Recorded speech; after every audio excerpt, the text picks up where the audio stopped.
여러분 반갑습니다. 정말 잘 때 할 수 있어. 법안 스님의 걱정 말고 경전 공부 법안입니다. 성공하겠다는 그대의 굳은 결심이 그 무엇보다도 중요함을 항상 명심하라. 1863년 노예 해방을 선언했던 미국의 제16대 에브럼 링컨 대통령의 말씀입니다. 기도도 그렇습니다. 3일, 7일, 또 21일 기도든 100일 기도든 1000일 기도든 기필코 완수하고 기도 가피를 성취하겠다는 원력이 무엇보다도 중요합니다.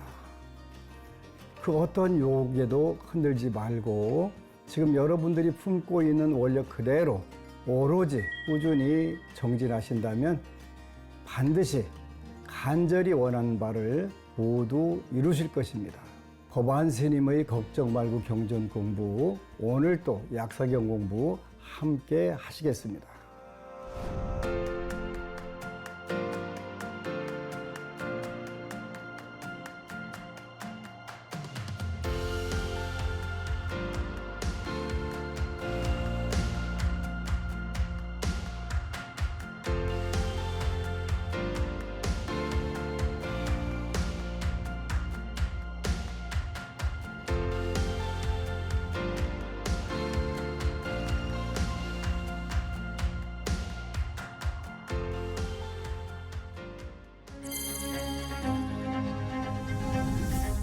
오늘은 약사경 11번째 17쪽 15절 8번째 대원 함께 공부하도록 하겠습니다.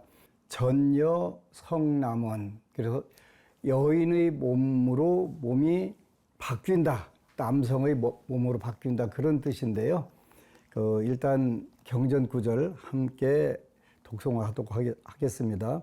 8째 대원은 바라옵건대 내가 오는 세상에서 보리를 얻을 때에 여인이기 때문에 온갖 나쁜 일로 고통을 당하며 여자로 태어난 것을 몹시 싫어하여 여자의 몸을 버리기를 원한다면 내 이름이 들리면 그 즉시 여자 몸이 남자 몸으로 변하여 대장부를 갖추고 마침내 무상보리를 증득케 하리라.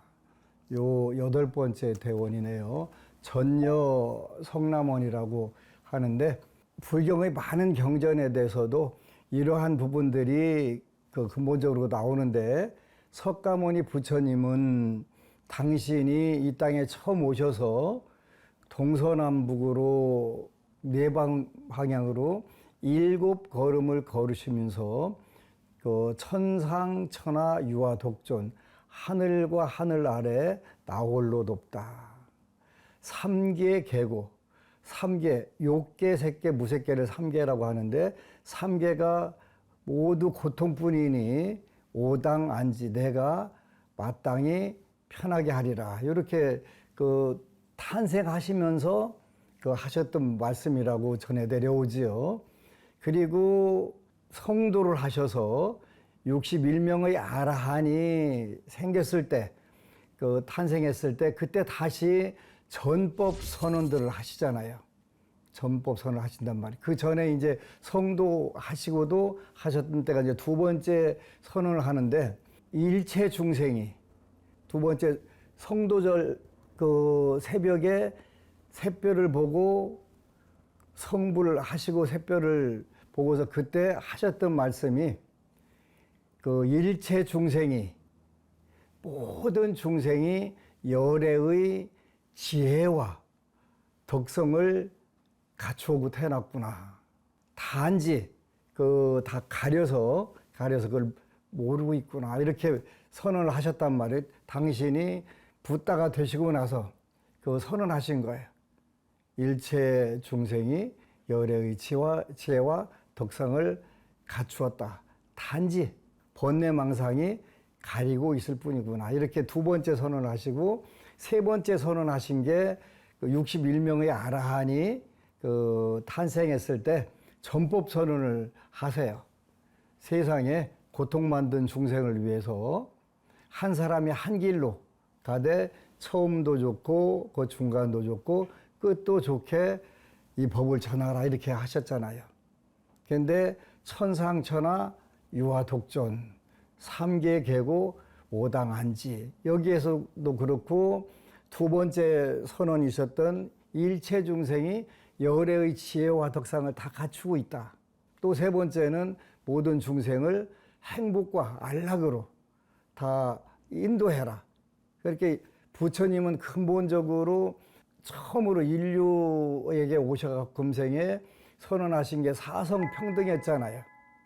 이렇게 그 인도에는 오늘날도 사성제 계급이 있는데 종교 사제들 그 2600년 전에 모든 그 종교적인 의례를 담당하고 있었던 브라만, 또 정치 경제 권력의 핵심부였던 크샤트리아, 또 상업 세력의 그 중심부였던 바이샤, 그리고 그 세상에 오늘날로 말하면 가장 사회 밑바닥에서 어렵게 일하고 하는 사람들을 그 수드라라고 이렇게 해서 사성제 계급이 있고, 그 밑에 또 불가촉 천민이라고 그래서 그 이런 뭐 많은 네 덩어리로 나눠지지만 그 속에서도 굉장히 세분되어 있다고 하더라고요.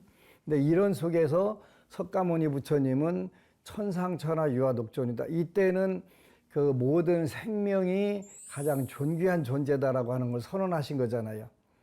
물론 부처님은 그 속에서도 가장 독특한 위대한 존재시고 그 천상천하 유화독존, 그렇게 하늘 위 하늘 아래 모든 생명을 가진 존재는 다 소중하다.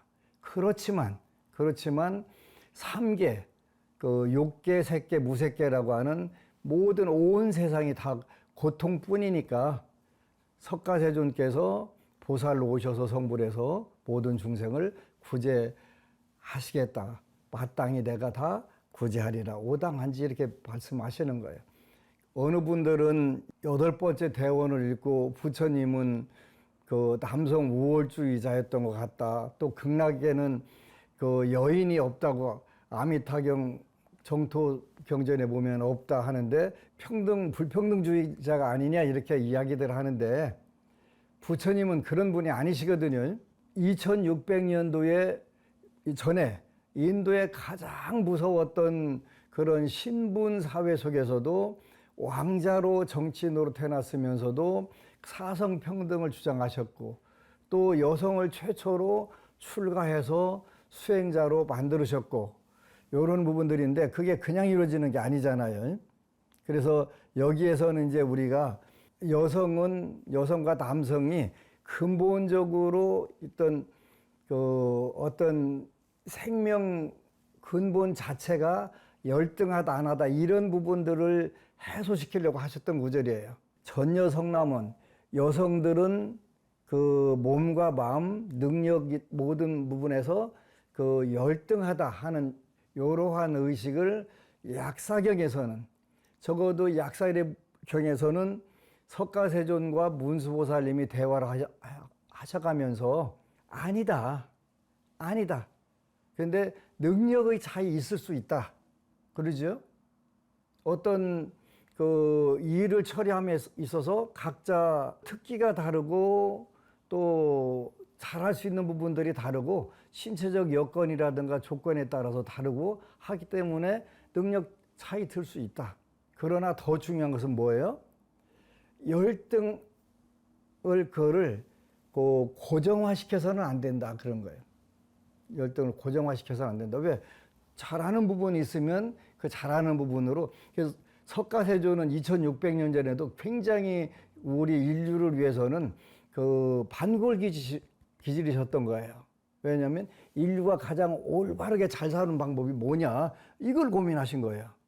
그래서 열등한 존재로 할 게 아니라 각자 무엇인가 더 잘하는 쪽으로 그거를 우리가 서로 대우를 하고 살아야 된다고 하는 굉장히 뭐 초진보적 생각을 가지고 계셨던 거죠. 그래서 첫 번째로는 그 열등 취급에서 해방이다. 그래서 누군가 사회적으로 낮게 취급받고 덜 중요한 존재로 여겨지고 또 존엄을 할인당하는 그 자리에서 벗어나게 하는 것이 약사일의 부처님의 그 8번째 원이 되는 거란 말이에요. 첫 번째는 열등 취급으로부터 해방을, 모든 생명을 가진 존재가 해방되게 이렇게 하셨던 주장이라고 오늘날 우리가 해석하는 거예요. 두 번째는 존엄의 회복이다. 나는 누구의 부속물도 아니고 누구의 허락이 있어야만 가치 있는 존재도 아니며 태어난 조건 때문에 덜 귀한 존재가 아니라는 사실을 우리가 되찾게 하는 것이다. 존엄의 회복. 오늘날 우리 인류 사회에서도 이게 제대로 이루어지지 않고 있는 건 확실해, 그죠? 그래도 끊임없이 발전해 오는 거잖아요. 어쨌든 간에 가장 중요한 것은 그 뭐 남녀 평등이 됐든 연한 평등이 됐든 그 중요한 게 아니라 우리가 서로 존엄성을 어떻게 서로 회복을 할 거냐. 부부 관계도 마찬가지고 형제들 남녀 그 형제들 문제에서도 굉장히 중요한 부분이라고 생각을 해요. 저는 정말 많은 분들하고 그 대면을 하고 상담을 하는데 요 전여 성남원 여성의 몸이 남성의 몸으로 대장부가 된다. 이렇게 이야기를 하는데 요 부분들은 그 여성은 여성으로서의 역할을 잘할 수 있는 부분들이 있잖아요. 그래서 요 굉장히 중요한 부분이잖아요. 그래서 서로 존경하고 존엄을 회복해 주는 게 굉장히 중요한 것 같다는 생각을 해요. 저는 이제 농담을 하는데 그 우리 시청자 여러분들 중에서도 정년퇴직을 가까이 뒀거나 또 정년퇴직한 분들은 그 생각을 바꿔야 돼요. 제가 그 정년퇴직한 그 분들을 보니까 아직 사회가 바뀐 걸 모르는 부분들이 많이 있더라고요. 아직도 부인을 시켜 먹으려고 하는 거, 그지?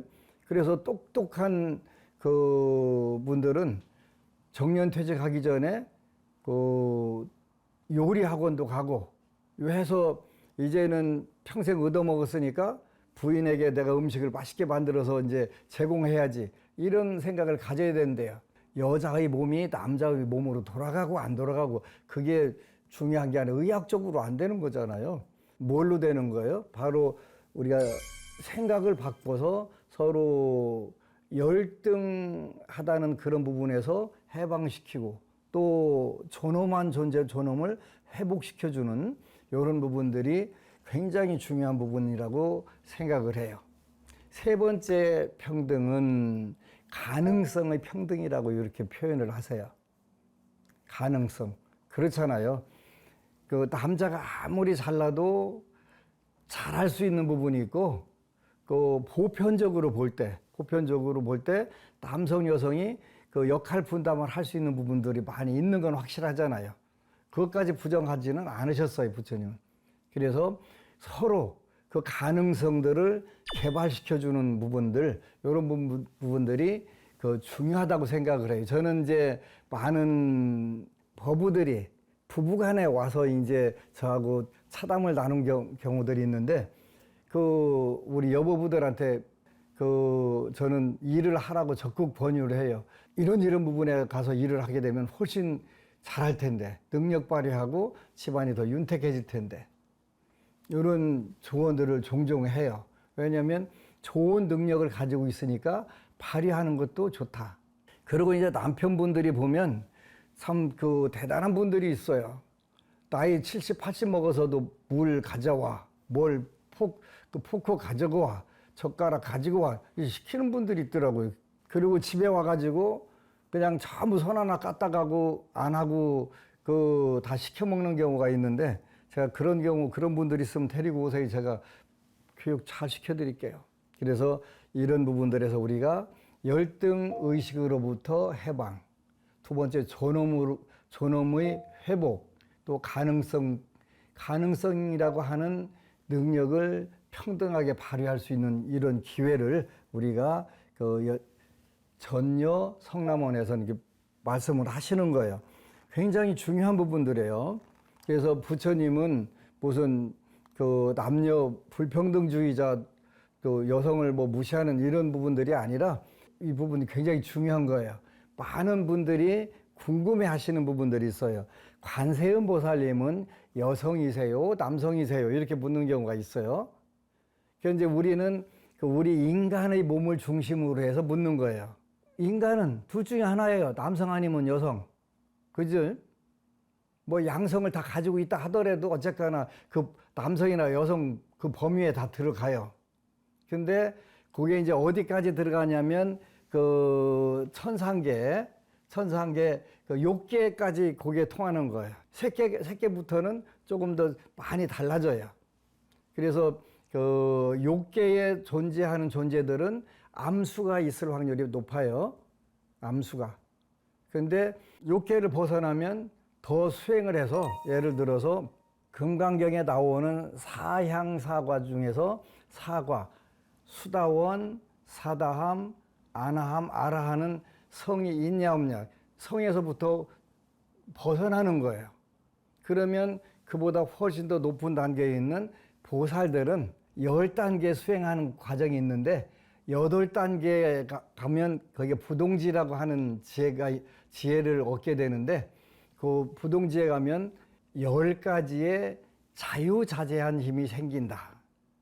그래서 명도 그 수명도 자유자재로 할 수 있고 또 마음도 자유자재로 할 수 있고 관세음보살 보문품에 보면 뭐라고 나와 있어요?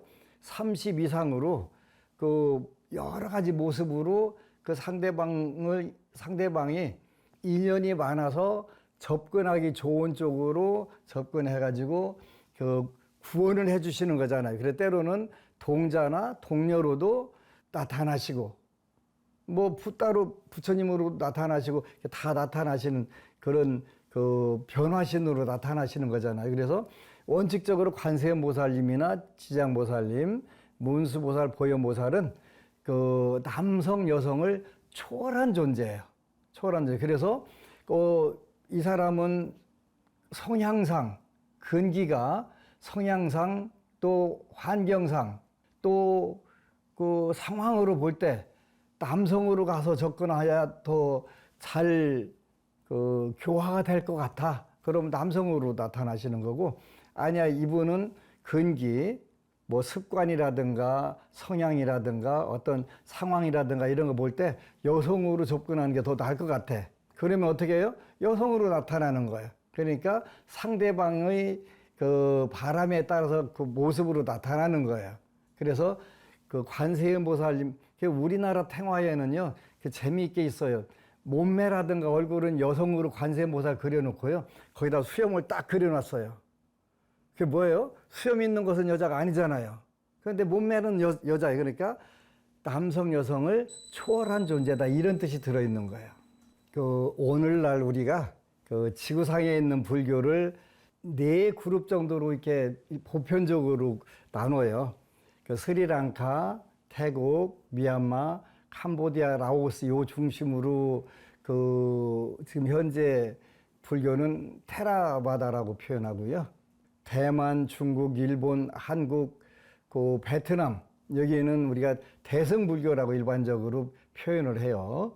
그리고 티베트 불교는 일반적으로 현밀 다 하는데 그 중에서도 하여튼 금강승이라고 하는 표현을 많이 쓰고요.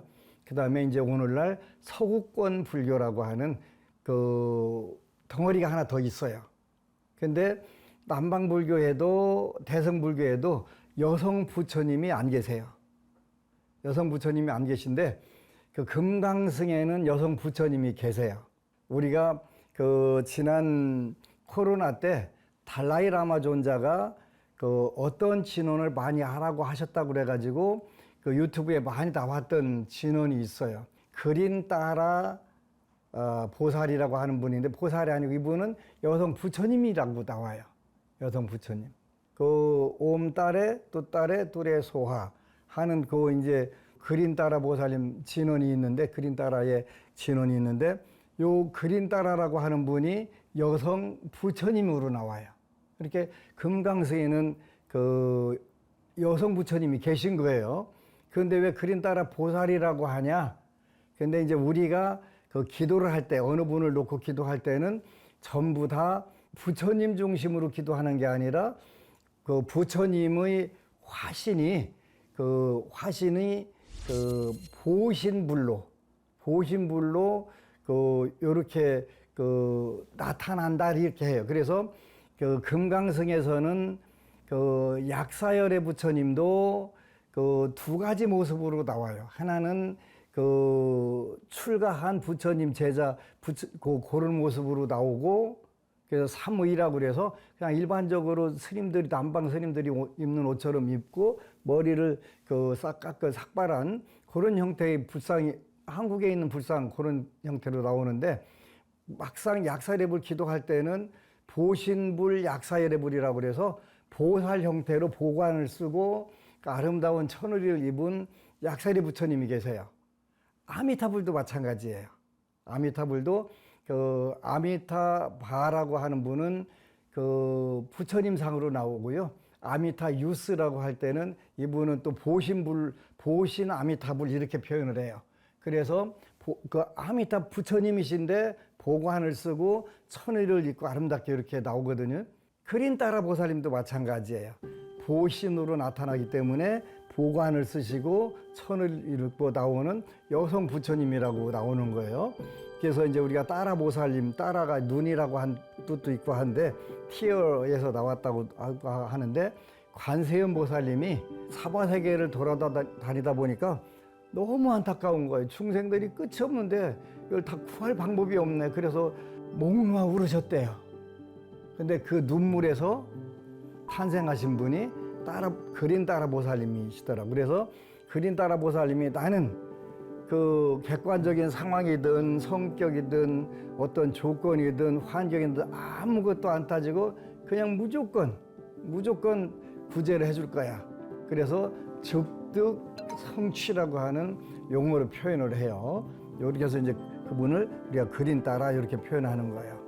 그래서 이제 그 우리 전녀 성남원 8째 대원은 바라옵건대 내가 오는 세상에서 보리를 얻을 때에 여인이기 때문에 온갖 나쁜 일로 고통을 당하며 여자로 태어난 것을 몹시 싫어하여 여자의 몸을 버리기를 원하면서 내 이름이 들리면 즉시 여자 몸이 남자 몸으로 변하여 대장부를 갖추고 마침내 무상보리를 증득해 하리라. 오늘날 우리가 받아들여야 할 전녀 성남원의 핵심이 뭐냐 이렇게 이제 물으셨네요. 그래서 그 오늘날 전녀 성남은 무엇일까요?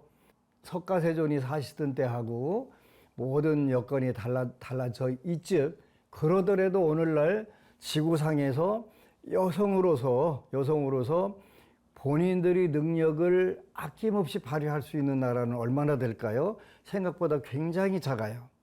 굉장히 작아요. 우리 시청자 여러분들이 한국에서 살고 미국 소식을 잘 듣고 이러다 보니까 전부 세상이 다 그럴 테지 하는데 아니잖아요. 그래서 이제 이런 부분들은 그래서 그 고대와 완전히 다른 시대가 됐지만 차별은 여전히 사라지지 않고 있는 부분들이 많이 있잖아요. 그래서 성별 때문에 또 장애 때문에 또 출신 때문에 학벌 때문에 또 때로는 나이 때문에 또 직업, 경제적, 때로는 말투와 외모 때문에 말투나 외모 가지고도 엄청나게 요 사회적 갈등이라든지 이런 문제들이 많이 발생하고 있잖아요.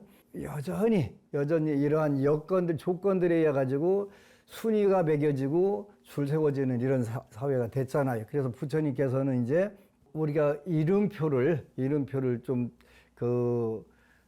차례라고 하는 이름표, 또 우열이라고 하는 이름표, 그 고하라고 하는 이름표, 또 지역이라고 하는 이름표, 즉 출신 이런 이름표로부터 어떻게 하면 해방이 될 수 있는가, 우리가 이런 부분들에 약간은 고민을 많이 해봐야 된다고 생각을 해요. 근데 이제 우리는 어떤 기득권 사회에 들어가면 그것이 영원할 거라고 착각을 해요.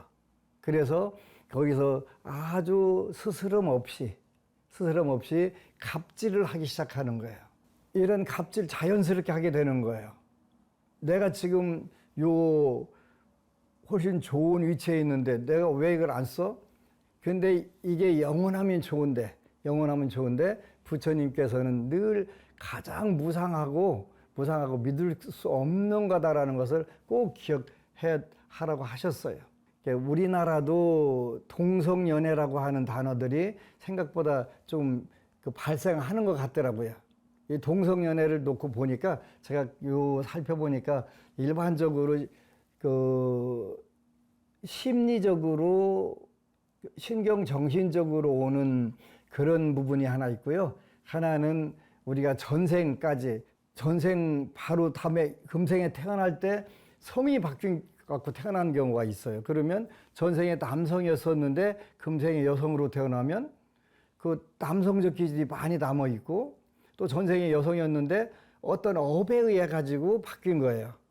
그 순차적으로는 선업에 의해서 바뀌면 그런 현상이 안 일어나는데, 선업이 아닐 경우, 불선업일 경우에는 이제 그 정체성의 혼란이 오는 부분들이 있어서, 그거는 우리가 혐오하거나 이런 부분도 미워하거나 적대시해야 될 부분들은 아니고, 하나는 심리적으로 신경정신적으로 흔들리는 부분, 또 갑자기 변하는 환경에서 정체성의 혼란, 이런 부분들로 우리가 접근을 해서 서로 도울 수 있으면 참 좋겠다 생각을 해요. 어느 분이 스님은 왜 동성연애 반대 데모를 안 하냐고 저한테 와서 묻길래, 이 부분은 데모할 일들이 아닙니다.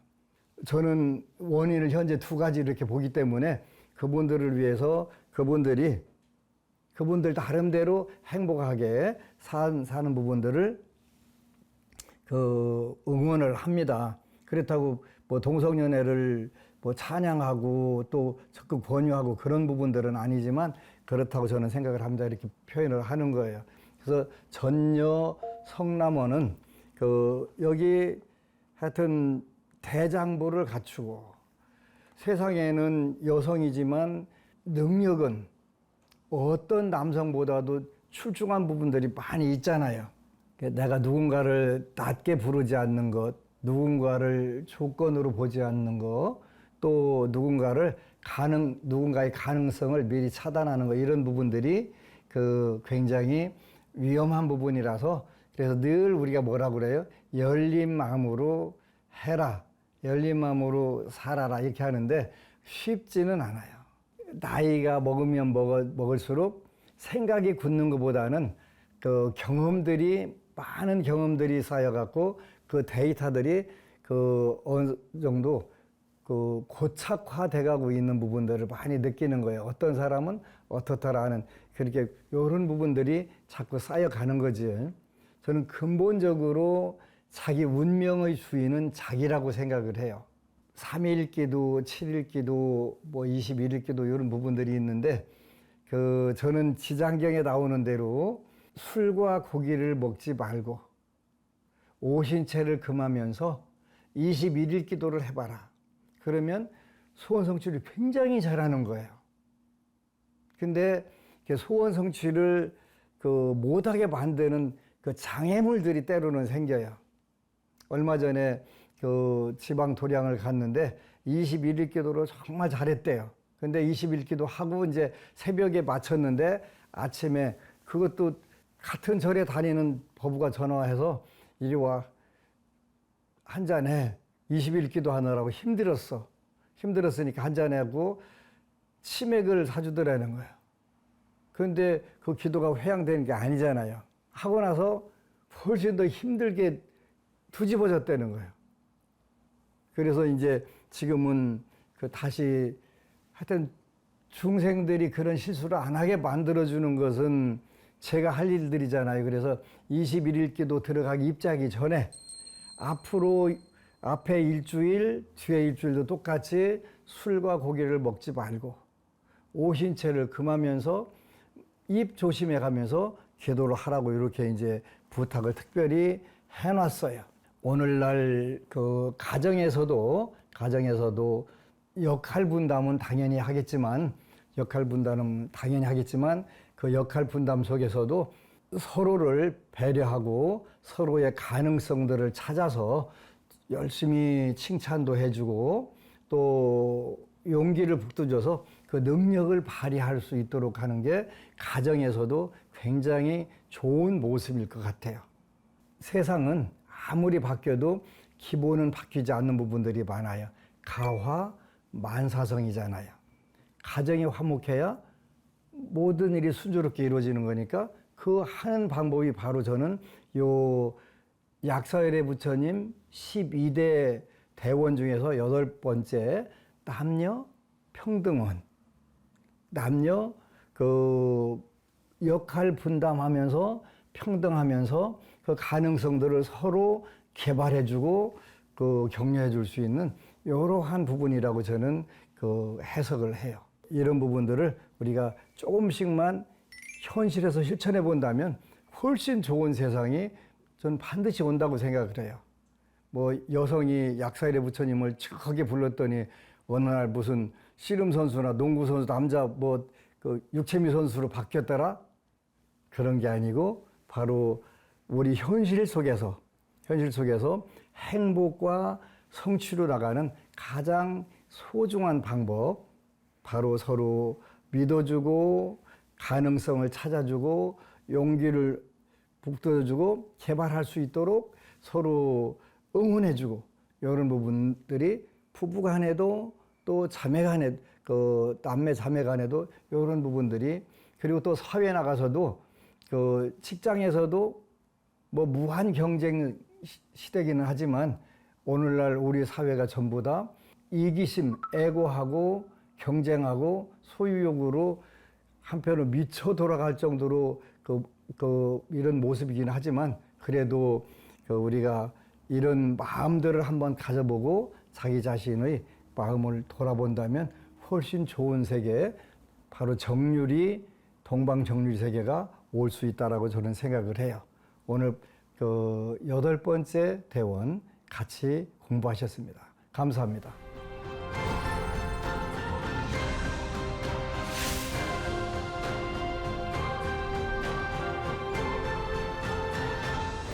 운명을 바꾼 사람들 안심정사 카페와 유튜브 댓글로 보내주신 사연 소개해 드릴게요. 보산 법우님, 과거에는 업이 무거워서 지장경 독경을 하지 못했습니다. 2년 전부터 바른 정신이 들어서 약을 끊고 부처님 가피로 용접 기사 시험에 합격했습니다. 지장경 독경 21일 기도하고 있는데 독경하는 것이 재미있고 밤에 악몽이 없어지고 가정이 화목하며 소년들이 모이는 가피들을 받고 있습니다.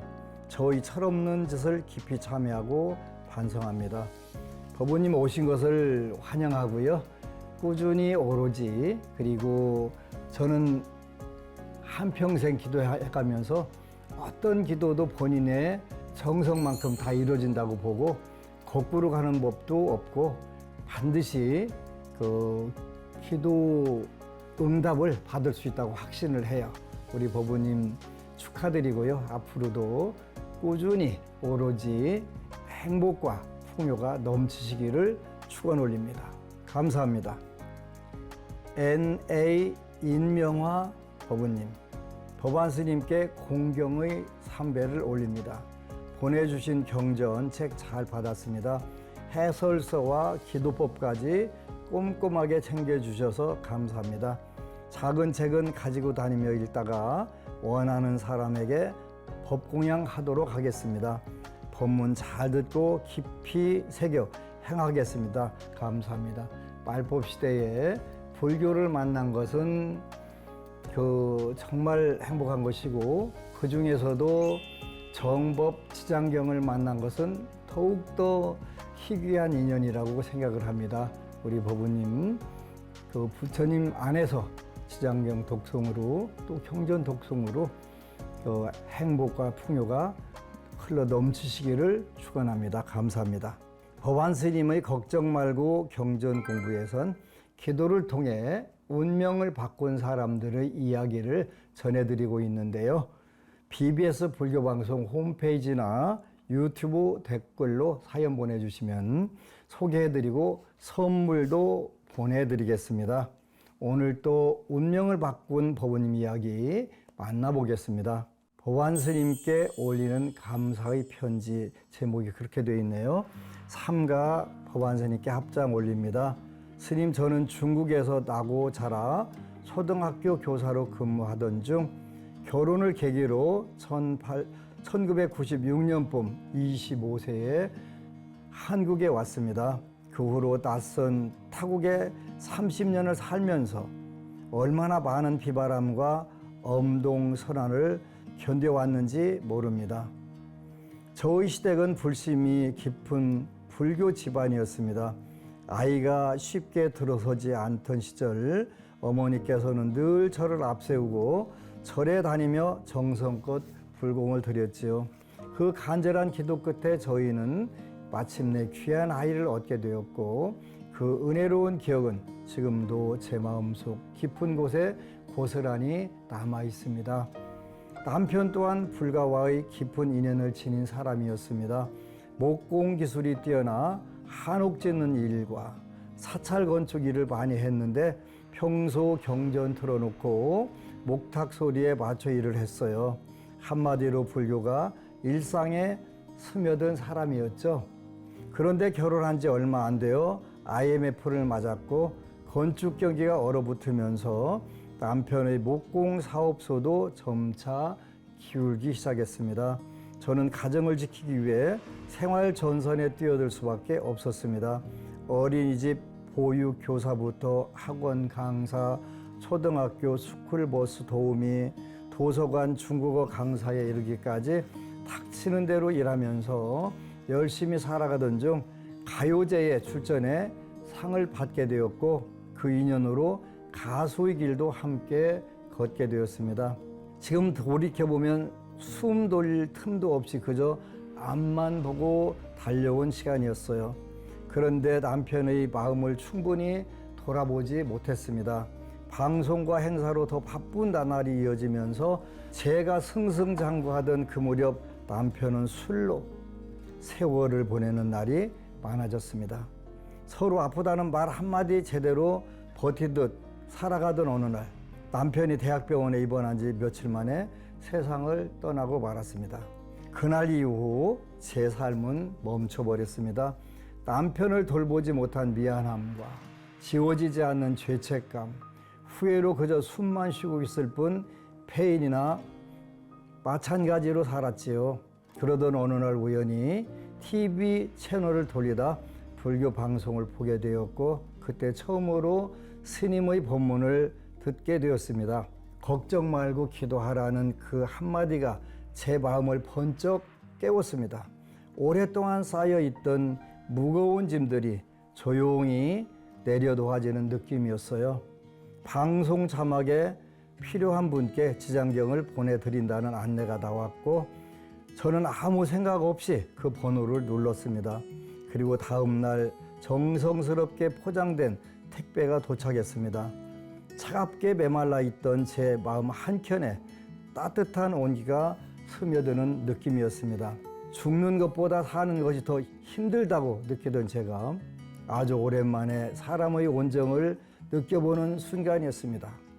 그 인연으로 저는 부처님을 찾아 근처의 사찰로 향하게 되었습니다. 불교대학에 입학해 불법을 배웠고 포교사의 길을 가고 싶다는 소원도 세워 그 길을 가고 있습니다. 돌아보면 이 모든 것이 법안 스님의 법문에서 시작되었습니다. 스님의 할 수 있어 라는 말씀이 제 인생을 다시 움직이게 했습니다. 4월 스님께서 보내주신 10대 소원표에 10가지 소원을 적었는데 그 달에 7가지가 이루어지는 기적을 경험했습니다. 스님의 은혜에 보답하기 위해서라도 올해는 지장경으로 10분을 포교하겠다는 작은 소원을 세워봅니다. 또 저의 마지막 소원으로는 시부모님께서 남겨주신 시골 집터에 작은 포교당을 세우는 일입니다. 남편은 살아생전 남의 한옥집과 사찰은 많이 지었지만 정작 자기 집을 짓겠다는 꿈은 이루지 못하고 눈을 감았지요. 그래서 저는 더욱 그 자리에 지친 이들이 잠시 쉬어갈 수 있는 공간, 부처님 법을 다루는 따뜻한 도량을 조용히 세우고 싶습니다. 스님 긴 시간 무너져 있던 한 사람을 다시 일으켜주신 그 은혜 평생 잊지 않고 살아가겠습니다. 늘 법체 강령하시기를 두 손 모아 감사드립니다. 우리 법우님 진심을 담아서 감사드립니다. 우리 법우님이 하나가 건강해짐으로 해서 많은 부분에서 사회가 건강해지고 아름다워집니다. 그래서 늘 자기 자신을 사랑하고 그리고 모든 중생을 사랑하라고 하는 이유가 거기 있습니다.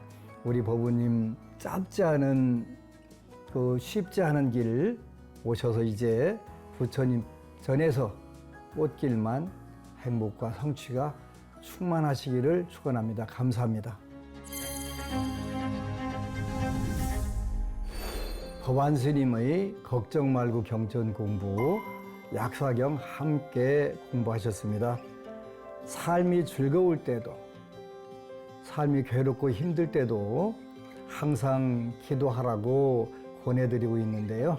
어떤 순간에도 기도를 멈추지 않으면 여러분들의 삶은 훨씬 윤택해지고 궁극적으로는 보리심으로 나가는 가장 멋진 인생이 됩니다. 정말 잘 때 할 수 있어. 법안 스님의 걱정 말고 경전 공부 오늘 또 함께 해주신 여러분 고맙습니다.